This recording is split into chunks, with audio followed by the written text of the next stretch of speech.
มาพักสังเกตว่าจะมีเกยขันอยู่ใส่บ่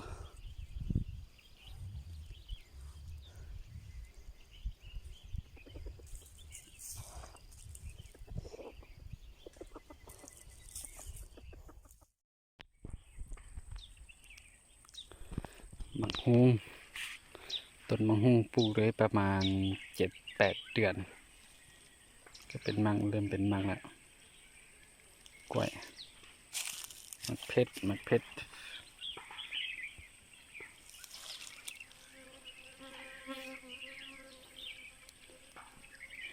ยามนี้มันเดินซี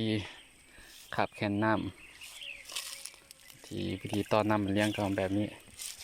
เพื่อนบ้านบริษัทอย่างตอนนี้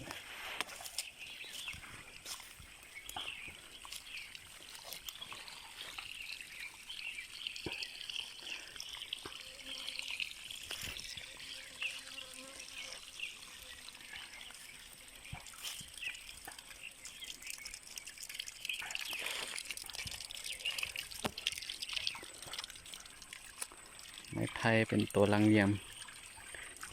น้ำ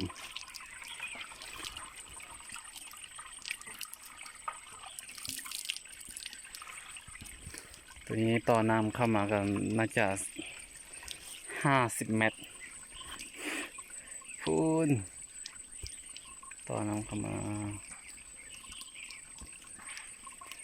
มีปิดไม่มีเปิดอย่างเลยไหลตลอดปี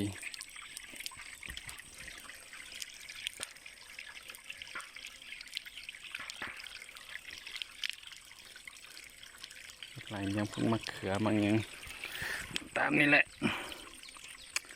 ปลูกได้พออยู่พอกิน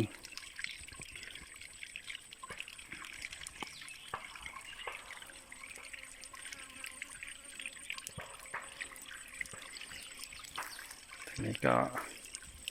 เถียงก็อยู่นี่เถียงให้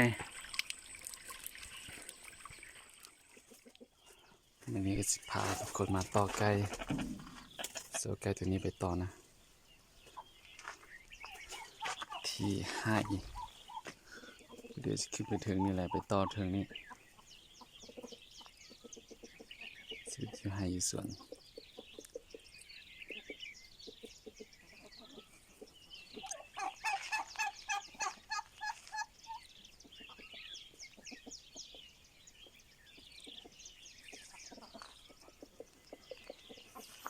มาเบิ่งนกตรงนี้ไม่ได้นก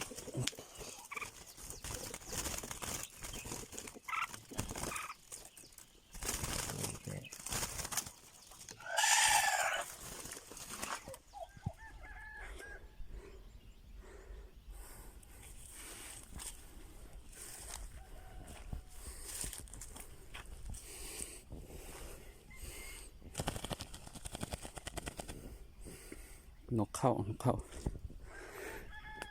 ตัวนี้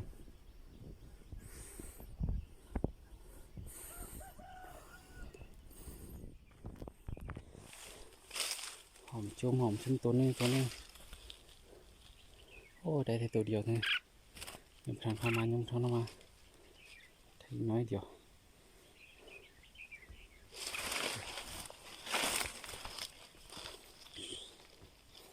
งาม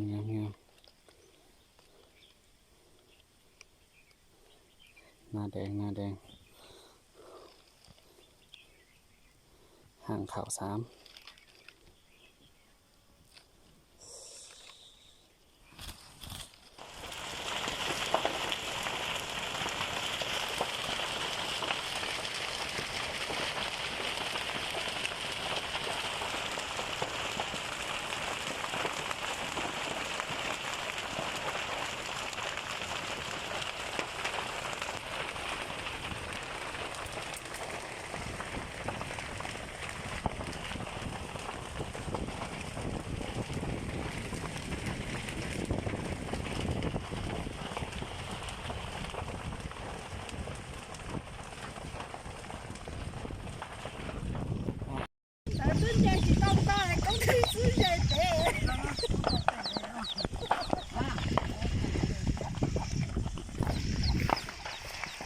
आता कोणचे संडास आहे ना कुठे बसो cái thứ chơi chỉ con người ta cứ giá còn cái gì con